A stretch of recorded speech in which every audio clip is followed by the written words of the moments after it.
Superheroes are not just in comic books, they are right here in our community. And one of them, known as Able Woman, has used her superpower for years now, encouraging local children with disabilities. Well, now she has written a book, letting all children know that whether they have a disability or not, they are able to offer something to the world.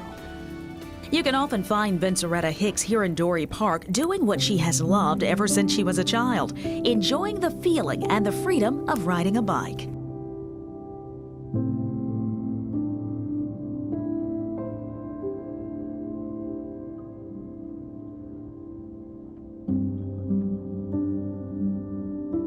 My name is Vinceretta Hicks, and I was born with a birth defect, and the initials are PFFD. Well, when I grew up, my mom and dad at that time had was, I think, coming to an end of their marriage.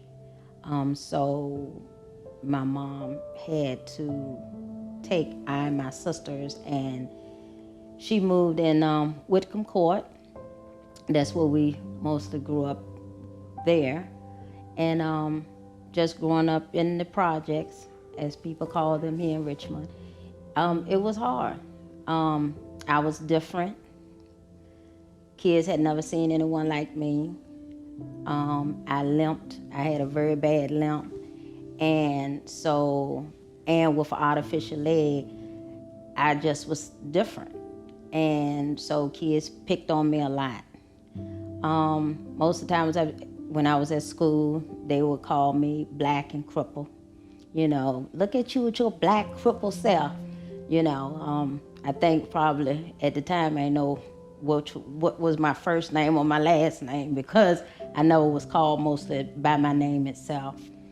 I used to have to walk home, and it was difficult just to get to my front door, because we had a hill, and so as I was coming down the hill, the kids most time would always stop me, and they would want to fight me. And for nothing else but because of my disability. And so, yeah, I had to fight, or I had to do what I could do to get them off me. And I remember one day getting home and I was crying, and I asked my mom, I'm like, you know, wait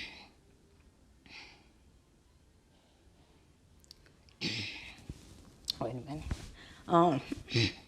You know, why the kids pick on me like this. And she told me, she said, well, it's because they are ignorant, you know. And me as a little girl, I didn't know what the word ignorant meant. I was just like, well, whatever they is, you know, I was just feeling like I wish, you know, it could be different.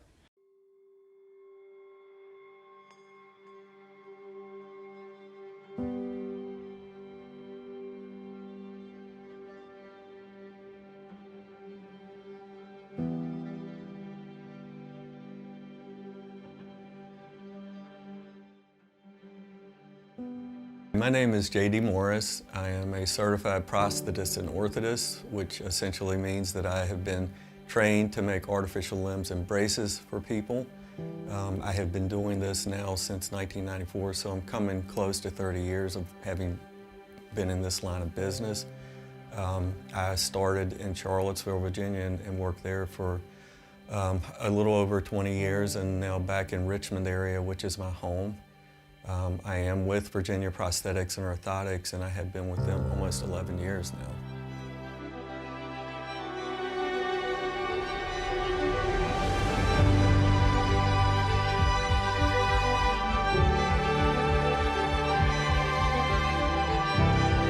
Proximal femoral focal deficiency is congenital, meaning that it's something that happens at birth.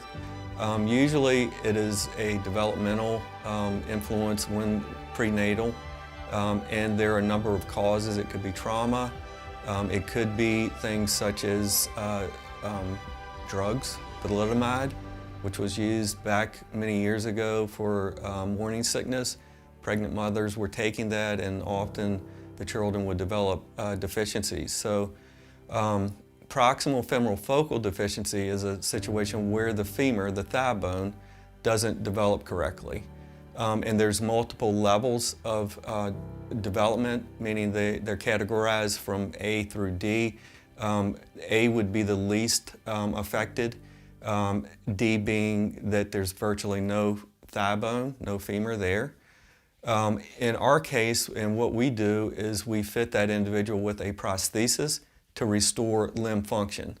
The prosthesis utilizes, sometimes we utilize a prosthetic knee, or in certain situations where there is a rotation plasty, which means that the foot and ankle have been rotated 180 degrees. In those situations, the ankle actually becomes the knee. So we're able to fit that individual as if they were a below the knee amputee. In other cases where there has not been a rotation plasty, then the hip joint is usually an unstable joint. The knee joint may or may not be developed. Sometimes the foot may or may not be present, but in those situations where it has not surgically undergone the rotation plasty, in those situations we fit them as above knee amputee, and we use an artificial knee to simulate knee motion when they're walking.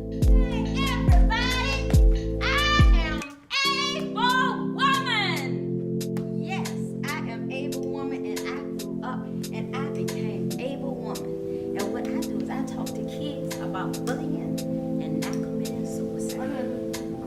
Love each other. And if somebody bullies you, what are you supposed to do? Tell the teacher. Tell the teacher. Tell an adult. Tell your mama. Tell your mama. Tell your dad. That's right. Tell somebody that you love and that you trust. Tell them if somebody is bullying you. Because never give up on yourself. Because you are important, and more than anything else, you are awesome. And that's what able woman tell all her kids, that they are. I want to hear it louder. Awesome. That's right. All able woman kids are awesome. And when somebody says something to you, say, I am awesome. I felt like I came over a hurdle when I was able to finally accomplish riding a bike. Because I think I know when you have a disability, you are aware of more things. I was very aware of watching kids run. To me, that was one of the most beautiful things, to see somebody stand there and actually watch their legs move to carry their body at such a speed. And I knew I never would be able to do that. It was a lot of things that I would try to do. I would climb the trees with the boys. I would, fix their bikes and stuff like that. But I knew at some point in my life I would never be able to run. Not like that. So a friend of my mom's got me a bike, and she kept saying, no, she don't need a bike, but he got me one anyway. And when I tried to use my artificial leg, it would just slip off. I couldn't do anything. So what I did was one day I took the leg off, and it was on then. I remember sometimes getting to a certain part, we had a long hill not too far from where we live. So I would ride to that hill, then I would hop with the bike all the way up that hill. And then I would jump on that bike, and that bike would just go flying. And I knew this got to be what running feels like. Because, I could feel the wind going by my ears, and it was like, and I felt normal then. I felt like I was just like any other kid. So I think that's when I felt like, yeah. Blessing for me to be here to speak with you all tonight.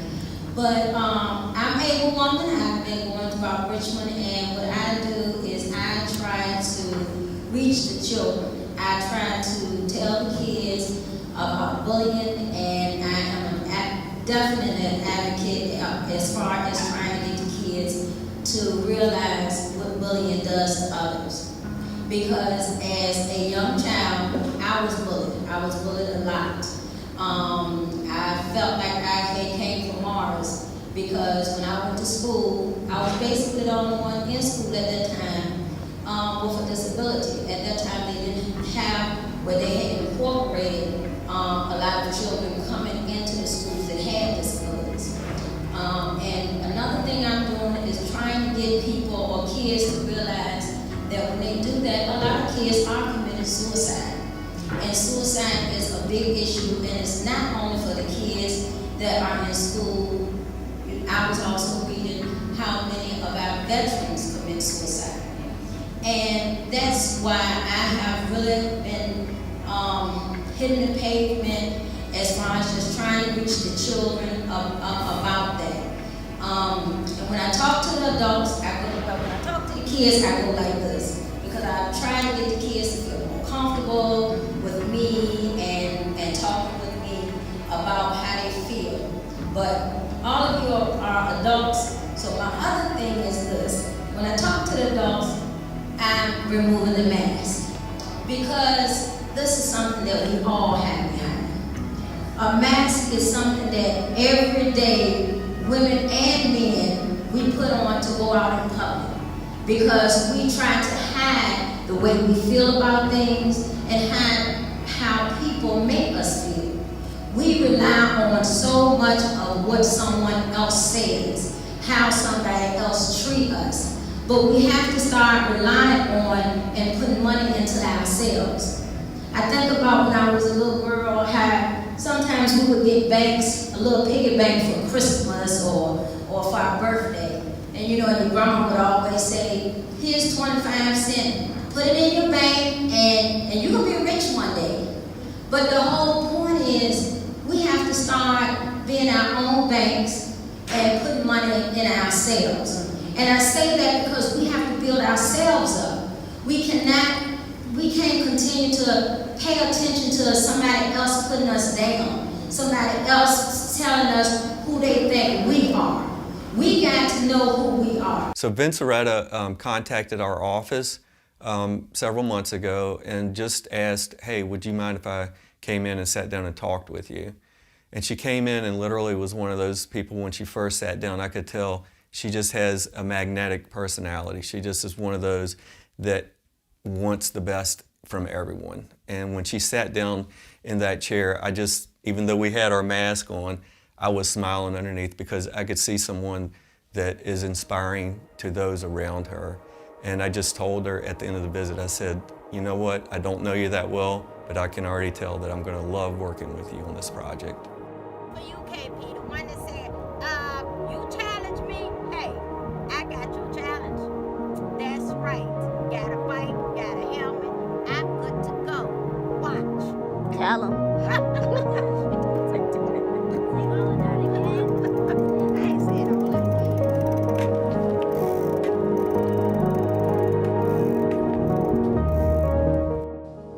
Well, with me, I just kept trying things. Even like after my last surgery, somebody took us out to the park. And they took us out to the park to celebrate that I had finally got out of the hospital. We went to the park and my sisters, they was flipping. And so, you know, I got to flip because I see everybody else doing it. And after I flipped, it was a branch and my artificial leg landed on it. And I remember going backwards. And when I went backwards, all I felt was pain. And I got to screaming. And my mama picked me up and she did smack me. And I think she smacked me because she was scared and she didn't know what was going on. And she wanted me to control myself. But when we got to the hospital, I had broke my hip in 3 places. And one of the doctors was like, you just left here. What are you doing back here already? So, you know, to try things, because my dream was to be a nurse, to help people. And then as I got older, I saw I want to be able to do that. So just living life, and when I became a teenager, I was I had a lot of guy friends because they would always call me and ask me questions about their girlfriends. Vince, well, if she said this, what do this mean? So I was, like their counselor. And, but as far as asking out for a date, no.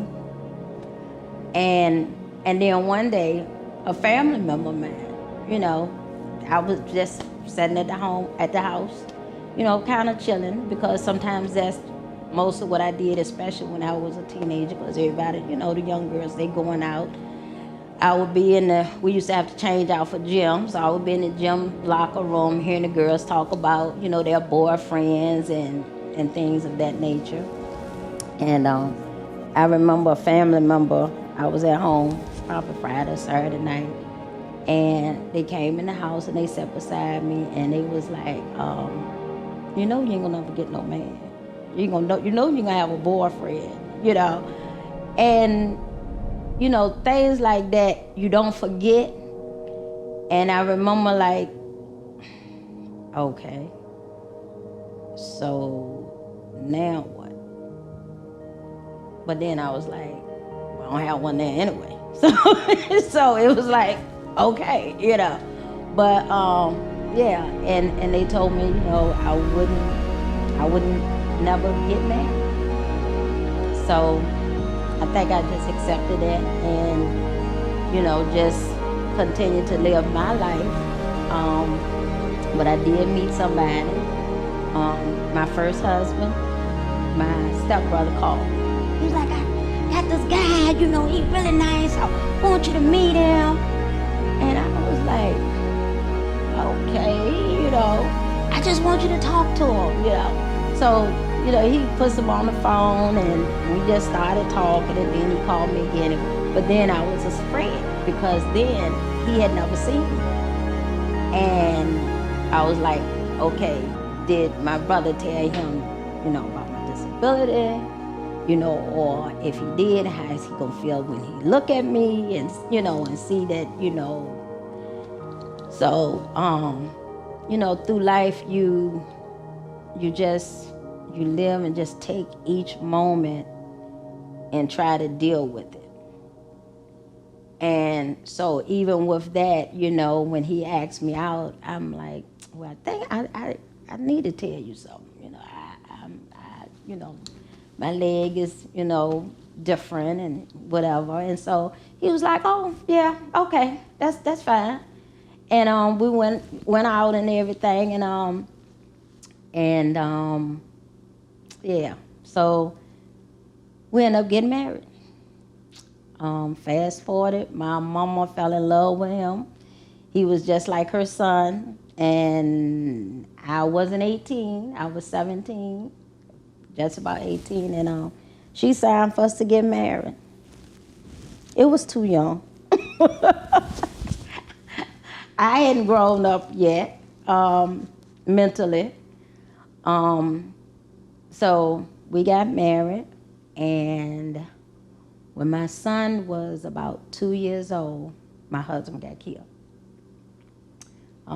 His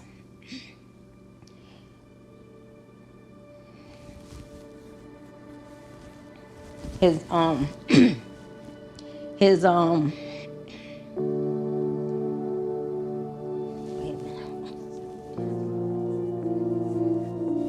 sister and stuff came over and told me that the cops had been there and that he had gotten shot in his car, and that I feel like that was the first time that like in my book I met Mr. Suicide, because I remember I cried that night, and that morning I heard this voice say, you're never gonna find anybody else that gonna love you, so you might as well kill yourself. And And at that time, I looked at my son, and he was sleeping in his bed. And I said, if I do that, who's going to raise him? Who's going to love him like I love him? Because with my disability, I didn't never think that I would even have kids. That was never really thought about. So all my kids, I call them my diamonds, because I know they are a gift that God gave me. And when my first son was born, and knowing that he was not born like, didn't have anything wrong with him, I knew that was a blessing. And so that night I looked at him, that morning I looked at him and I was like, no, nobody's gonna raise him and love him like I do. So, so that was that. And I pushed that thought out of my head.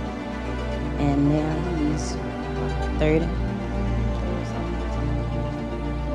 And I've had other kids, a bunch of kids back in foster care. But I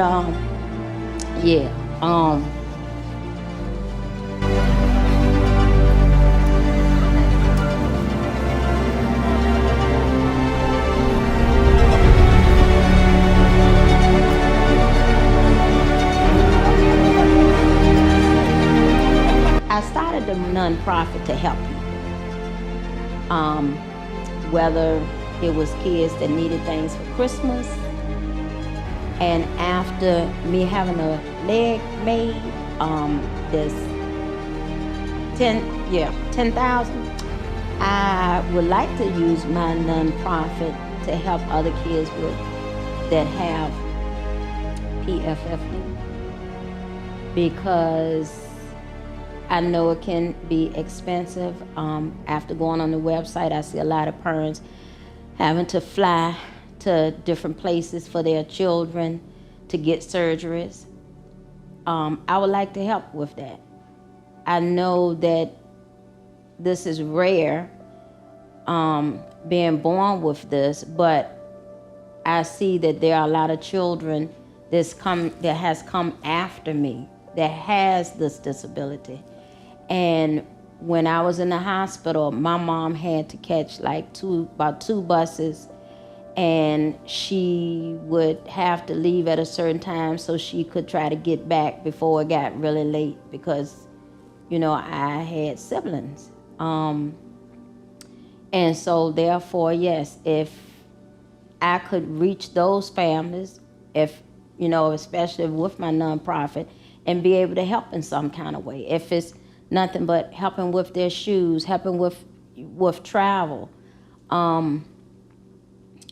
This is something that doesn't just affect the child, it affects the family. I know that my sisters didn't ask for me to be born like this. And so therefore, there were things that they had to deal with. They had to deal with my mom telling my older sister, you gotta help with her. And sometimes she wasn't too nice about it, because she was the oldest, and she, she didn't, you're a teenager. We 7 years apart. She's a teenager. She didn't want to, have that on her. So with this nonprofit, I would like to help families, even if it were to just help, the siblings go out for a day. Help the parents, go when they have to travel, because if you go on their website, you'll see a lot of the parents have to take their kids to places because their surgeons, everyday surgeon does not do what they have to do as far as with this condition. So, yes, I would love to be able to help.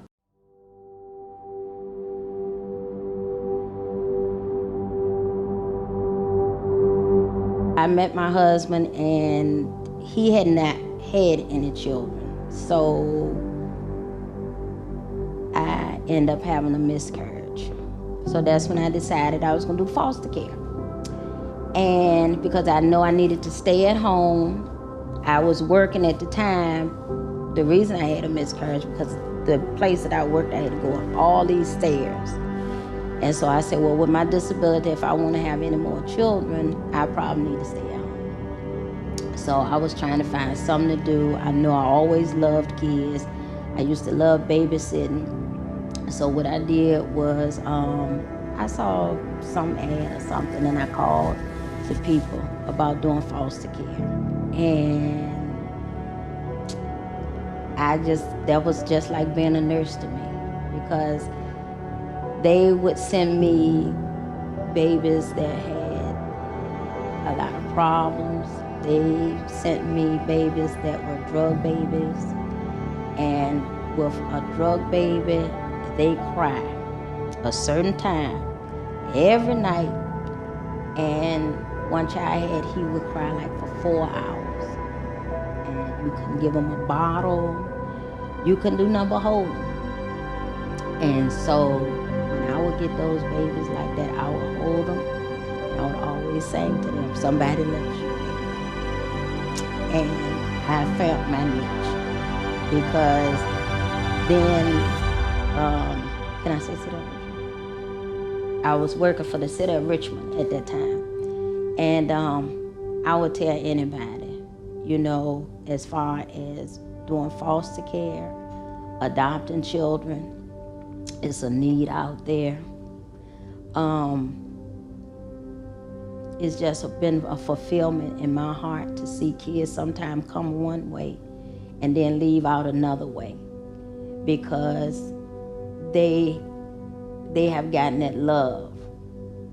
And so many kids just need that. They just need that love. And, you know, so that was something that I still do. That's something that I love doing. But yeah, I used to get the babies all the time, and they got to the point every time they got a preemie, or sometimes my sisters would come and they would be like, your room looked like a hospital, because I would have the machines and the monitors. And you know, what this is for? Because they would, City of Richmond would get me to go to the MCV, and I would have to train on the equipment and stuff. So like I say, that's something that I love to do, and something that I still continue to do this day. Look, guys, I can put this one in here too. Oh, this feels great. First time for everything. Able woman came about basically, first of all, when I was in the hospital. I used to lay down and we would hear about Superman and other heroes. And being a little girl, I was like, why we can't have our own hero? Because, you know, we in the hospital, we should have our own hero. So that's the first that I thought about a superhero or being a superhero, was when I was in there and thought about why we should have our own. I didn't think about able woman at that time until I got a lot older. I think my son was probably in about the 5th grade. We was talking about this the other day. And I went to his school, and the teachers, you know, they were, you know, I went to one of his classes, and they had the kids in the gym. And so in the gym, you have your, you know, your mats and stuff. And so, you know, I was telling them about my disability and, you know, how I was born. And then I did a flip on the mat, you know, about, you know, just rolling on the mat and stuff. And they, of course, they thought that was so cool. And my son told me, he was like, Mom, you know, they kept asking me about when would you come back? But I ain't want to tell you. And he was like, you know, as much as they picked on, he said, as much as the kids picked on him because he was so dark-skinned, he said they never said anything bad about able woman. I mean, about me coming to the school, talking to them about my disability. So fast forward, I stopped doing able woman for a while because I had other kids. And So then that's when I started seeing a lot of stuff about bullying. And I started seeing where kids had started committing suicide. Every time I looked at the news, one child stood out. 2 kids actually really stood out because, well, all of them, I think about, so many kids that just give up on life. And I remember one story that I was reading where the boy had a colostomy bag and the kids were picking on him and he committed suicide. And then I saw, which that's my second book. I wish I could have found the young lady's name because I remember seeing her on the news and she had these beautiful blue eyes and the kids were picking on her and she committed suicide. And so I felt like with my disability, if I could reach these kids and say, look, I was able to learn to drive a car. I was able to have kids and able to do so many things, and you all haven't even started knowing what your life is going to be. And that's why Able Woman came about, because I wanted these kids to know you have one life. Don't let somebody make you feel like you want to give up on your life. It's you have so much to offer, and to let somebody make you feel that bad to give up. I don't want kids to do that. I want kids to know that they are loved, that they can talk to somebody. And in my books, it says talk to somebody. If it's not a teacher, if it's not, your aunt or your mother and father. Some kids can't talk to their parents, but talk to somebody and let them know how you're feeling before you take and give up on your life. Because I think some kids don't know that's the end. We have all these games now where, the kids are playing and, and they, oh, he dead or he died or, and they don't realize you're not coming back. That's the end of it. And so, I also, my heart goes out to see kids that are bullies and they bully other kids. And I know how I feel. So I know that pain. But that's why I started Able Woman, to reach kids, to let them know. If I could reach one kid, if I could stay doing this for 6, 8, 10 years and just reach one child to say, you know what, I can do something better than to give up on my life.